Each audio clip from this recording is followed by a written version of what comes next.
Terrifying day for families in Doylestown after winds blew off the roof of a daycare full of children. Trang Do joins us from the scene with this story. Hi, Trang.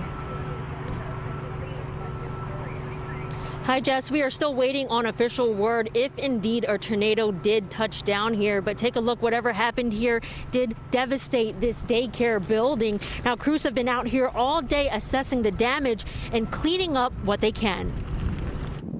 High winds tore the roof off of the children's village at Doylestown Hospital around 11:15 in the morning, while 135 children and 25 teachers sheltered inside.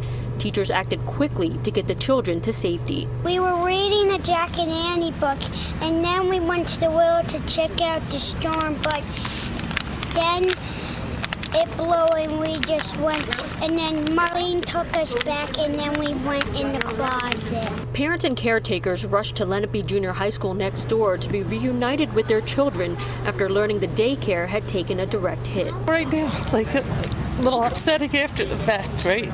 You know, now that we've got him, and thank God everything's okay, but these guys did a fantastic job keeping these kids safe. Doylestown Health CEO Jim Brexler was one of the many staff members who jumped in to evacuate the children to the radiation and therapy vault. I'm wet now from having carried kids.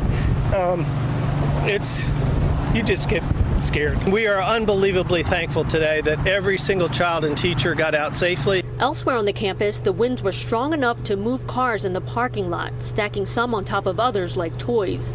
Unfortunately, Samantha Hellstrom, just her second day on the job, came out to find her car was one of them. I mean, right away I was hoping my car wasn't involved, but then I seen it floating on top of everyone else's, and I was like, crap, that's my car. But I mean, no one was hurt and I wasn't hurt, so that's what I have to look forward to. And taking another live look here at the roof of the children's village and just the extensive damage that happened here. We're told 4 children and 2 teachers did suffer some minor injuries, but they were treated and released. No one else on the campus was hurt. But right now, the health system is trying to figure out how they're going to get this daycare up and running again because so many of their employees depend on it for childcare. But for now, we're live from Doylestown Hospital. I'm Trang Do, CBS 3 Eyewitness News.